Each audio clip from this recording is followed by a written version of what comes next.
ब्रेनिकाइस कल की तैयारी आज से। नमस्कार दोस्तों, ब्रेनियक आईएएस में आपका स्वागत है। मेरा नाम है निखिल दुबे और हमारी इंडियन पॉलिटी सीरीज चल रही थी जिसमें लास्ट क्लास में हमने प्रेसिडेंट टॉपिक स्टार्ट कर दिया था जो हमारे कॉन्स्टिट्यूशन के पार्ट 5 में मेंशन्ड हैं। तो प्रेसिडेंट में हमने देख लिया था कि what is the method of election of president और जो इलेक्टोरल कॉलेज होते हैं उसमें कौन कौन से मेंबर्स होते हैं और why we have chosen the indirect system of election for president. Then we have seen the qualifications of president mentioned in article 58.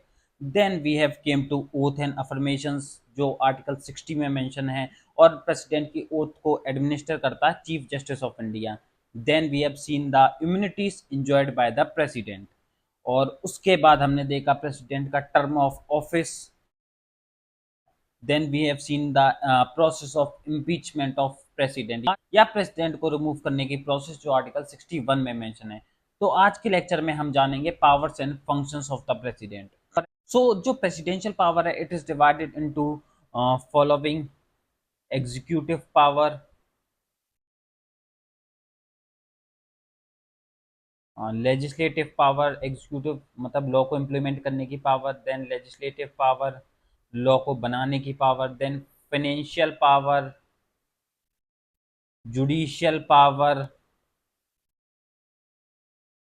Then there are diplomatic powers, military powers, emergency power जिसके लिए separate lecture है, और veto power president की, then clemency power और pardoning power of the president. So there are some of the powers of the president. तो आज के lecture में हम एग्जीक्यूटिव, लेजिस्लेटिव, फाइनेंशियल और जुडिशियल पावर को समझेंगे। तो एग्जीक्यूटिव पावर ऑफ प्रेसिडेंट से आप क्या समझते हैं? एग्जीक्यूटिव मतलब जो लॉ बनाया गया है उसको इम्प्लीमेंट करना। So all the executive options of the government of India are formally taken in the name of president. और इस रेफरेंस में प्रेसिडेंट इसके लिए रूल भी बना सकता है कि जो एग्जीक्यूटिव एक्शंस हैं वो कैसे लिए जाएं, कैसे उनको इम्प्लीमेंट किया जाए। तो पहली पावर है कि जो सारे एग्जीक्यूटिव एक्शंस होते हैं गवर्नमेंट ऑफ इंडिया के वो प्रेसिडेंट के नाम पे होते हैं। Present of president are needed for the executive actions. और बताया जाता है कि जो पावर ड्राइव है for committing this executive action is the president of India. तो पहली पावर आपकी है ये। एंड सेकंड एग्जीक्यूटिव पावर इस प्रेसिडेंट अपॉइंट करता है इंपोर्टेंट फंक्शनरीज को जैसे prime ministers and other ministers. और ये जो मिनिस्टर्स होते हैं they hold office during the pleasure of the president. और ये कह सकते हैं कि ये उसका पर्सनल प्लेजर नहीं है but as long as they enjoy majority in the house. तो जो मिनिस्टर्स हैं और जो रूलिंग पार्टी है वो पावर में रहती है। और अदर इम्पोर्टेंट फंक्शनरीज को प्रेसिडेंट अपॉइंट करता है जैसे attorney general, comptroller and auditor general जिसको हम CAG बोलते हैं, चीफ इलेक्शन कमिश्नर को भी प्रेसिडेंट अपॉइंट करता है, chairman and members of UPSC union public service commission जिसके एग्जाम्स के लिए हम प्रिपरेशन कर रहे हैं। And president also appoints the chairman and member of finance commission. State के जो गवर्नर होते हैं वो उनको भी प्रेसिडेंट अपॉइंट करता है। एंड गवर्नर हम कह सकते हैं कि प्रेसिडेंट के नॉमिनी होते हैं फॉर स्टेट्स। और अनदर पावर है कि प्रेसिडेंट प्राइम मिनिस्टर से किसी भी तरीके की इंफॉर्मेशन ले सकता है relate to legislation and administration. So president can seek any information in relation to administration and proposals for legislation from the prime minister। और पहला तो रूल है कि prime minister is obliged to report to the president.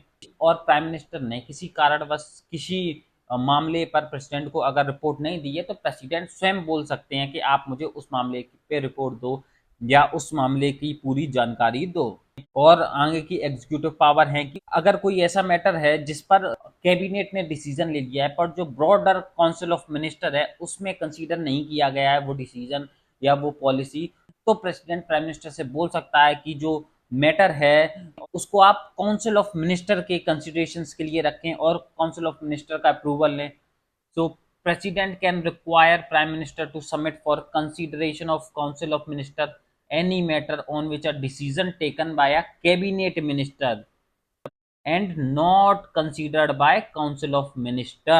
President commissions को appoint करता है related to schedule caste, schedule tribes and OBCs। President inter state council appoint करता है for solving the inter state disputes. President जो union territories हैं उनको directly administer करता है थ्रू एडमिनिस्ट्रेटर, और यूनियन टेरिटरीज में जनरली लेफ्टिनेंट गवर्नर एडमिनिस्ट्रेटर होता है। बट दिल्ली में आप देखते हैं कि इलेक्शंस होते हैं, there are chief minister, but other union territories में चीफ मिनिस्टर नहीं है, और पुडुचेरी में भी इलेक्शंस होते हैं। So now come on legislative power of president. President can summon or prorogue the parliament and dissolve the Lok Sabha, and can summon joint sitting presided by the Speaker of Lok Sabha। Parliamentary session को समन और prorogue करने का अधिकार president के पास है, और लोकसभा को भी प्रेसिडेंट ही डिसॉल्व करता है। और कभी कभी क्या होता है, डिसएग्रीमेंट होता है between the two houses, then joint sitting is organised, जिसको प्रेसाइड करता है स्पीकर ऑफ लोकसभा, और उस जॉइंट सिटिंग को ऑर्गेनाइज प्रेसिडेंट करता है, या प्रेसिडेंट के कहने पर जॉइंट सिटिंग होती है। और पार्लियामेंट जब न्यूली फॉर्म्ड पार्लियामेंट और न्यूली फॉर्म्ड गवर्नमेंट आती है, तो जो पहला सेशन होता है उसको एड्रेस करता है president after each general election, और हर साल के पहले सेशन को भी प्रेसिडेंट एड्रेस करता है और ऑब्जेक्टिव्स बताता है गवर्नमेंट के एजेंडा क्या है for the upcoming financial year, ये सब प्रेसिडेंट बताता है। So president addresses parliament at the commencement of first session after each general election and first session of each year. इन दो सेशन में तो प्रेसिडेंट पार्लियामेंट को एड्रेस करता ही है, देयर इज अ रूल, और जिसके रिलेटेड आर्टिकल 87 है I think, which is related to the special address of president to parliament. आप लिख सकते हैं ब्रैकेट में आर्टिकल 87 में ये मेंशन्ड है। And president can appoint any member to Lok Sabha if speaker and deputy speaker office falls vacant.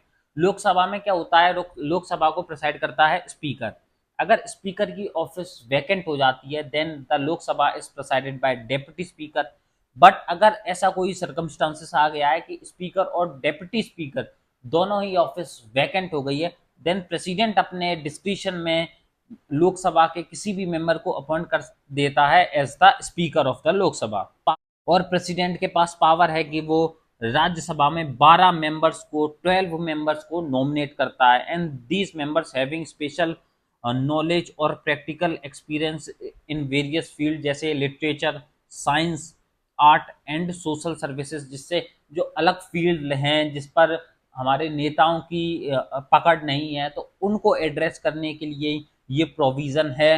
Then president decide करता है disqualification of member of parliament in consultation with election commission. और कुछ bill हैं जैसे money bill, और ऐसा bill है for the alteration of boundary of state, तो ऐसे बिल्स के केस में प्रायर रिकमेंडेशन प्रेसिडेंट की चाहिए रहती है। पहले प्रेसिडेंट की प्रायर रिकमेंडेशन मिलेगी, उसके बाद ही ये बिल इंट्रोड्यूस होते हैं पार्लियामेंट में, देन पार्लियामेंट से पास होते हैं। So prior recommendation of president is needed to introduce certain types of bills, जैसे bills involving expenditure from consolidated fund of India and the bills for alteration of boundaries of the state। और president के पास veto power होती है, जिसके लिए मैं next lecture में डेडिकेटेड लेक्चर बना दूंगा, तो छोटा सा लेक्चर होगा 5-8 मिनट का, जिसमें आपको वीटो पावर अच्छे से समझाई जाएगी। सो president exercises veto power on the bill, और प्रेसिडेंट के पास चॉइस होती है कि वो बिल को एसेंट दे सकता है, विथ होल्ड कर सकता है, और president can return the bill for reconsideration of the parliament. ये प्रेसिडेंट के पास वीटो पावर है। President also has ordinance making power, जो आर्टिकल 123 में है, जिसके लिए हमने लेक्चर बनाया है, और इस लेक्चर सीरीज में हम इंक्लूड कर देंगे, पहले ही मैं लेक्चर बना चुका हूँ। सो ऑर्डिनेंस क्या होते हैं, इमरजेंसी लॉस हम कह सकते हैं। ऐसी सिचुएशन या सर्कमस्टांसेस जनरेट हो गए जहाँ पर फुल फ्लैश लॉ और पॉलिसी पास नहीं हो पा रही, तो उस केस में ऑर्डिनेंस इशू करता है प्रेसिडेंट, और इस ऑर्डिनेंस में वो ही पावर होती है जो एक लॉ के पास पावर होती है जो पार्लियामेंट से पास हुआ है। And president Lay's the report of CAG, UPSC and finance commission before parliament, और ये कुछ रिपोर्ट्स हैं CAG, UPSC की और फाइनेंस कमीशन की, इसको पार्लियामेंट के सामने प्रेसिडेंट रखता है। और प्रेसिडेंट रेगुलेशंस बनाता है फॉर यूनियन टेरिटरीज, जैसे Andaman and Nicobar island, Lakshadweep, Daman and Diu, Ladakh, Dadra and Nagar Haveli, ये हमारी यूनियन टेरिटरीज हैं। जिनके लिए रूल्स बनाता है प्रेसिडेंट। आपने देखा कि दिल्ली, पुडुचेरी और जम्मू एंड कश्मीर मेंशन नहीं है, क्योंकि वहाँ पर सीएम होता है, वहाँ पर इलेक्शंस होते हैं, जनरल इलेक्शंस होते हैं। Then financial power, money bill can be introduce only with the prior recommendation of the president. और जो एनुअल फाइनेंशियल स्टेटमेंट है, बजट, उसको प्रोड्यूस करने के पीछे भी प्रेसिडेंट का हाथ होता है, and president causes to lay annual financial statement before the parliament. और बिना प्रेसिडेंशियल परमिशन के किसी भी तरीके का डिमांड ऑफ ग्रांट नहीं हो सकता। No demand for grant can be made except on the recommendation of president. और जो हमारे कंटिजेंसी फंड है, जो इमरजेंसी फंड है, उसमें से भी अगर पैसा विड्रॉ करना होगा तो प्रेसिडेंशियल एसेंट जरूरी है। So president can make advances out of contingency fund of India. President finance commission को कंस्टिट्यूट करता है हर 5 साल में, जो रिकमेंडेशंस करता है related to revenue distribution between centre and states. So president constitute finance commission after every 5 years to recommend distribution of revenue between center and state। अब judicial power देखते हैं। जो चीफ जस्टिस ऑफ इंडिया है और जो supreme court and high court के जजेस हैं, वो भी प्रेसिडेंट अपॉइंट करते हैं। President can seek advice from supreme court on any matter. और सुप्रीम कोर्ट भी ऐसी एडवाइस के केस में, कुछ एडवाइस होती हैं उसमें बाइंड रहता है टू गिव इट्स एडवाइस, और कुछ में बाइंडेड नहीं रहता, जिसको हम आगे जब जुडिशरी के टॉपिक को पढ़ेंगे उसको ब्रॉडली और अच्छे से समझेंगे। एंड पार्डनिंग और क्लेमेंसी पावर, लोगों की सजा माफ करने की पावर भी प्रेसिडेंट के पास होती है। So pardoning power is vested in the president of India. So friends, this is from Brainiac IAS. I hope the lecture is productive for you. तो आज के लेक्चर में हमने प्रेसिडेंट की वेरियस पावर्स एंड फंक्शंस को देखा, और next lecture में हम जानेंगे veto power of the president. Thank you. I hope the lecture is productive for you. और अगर आपने इस लेक्चर सीरीज को अपने फ्रेंड्स के साथ शेयर नहीं किया तो शेयर कीजिए। Thank you.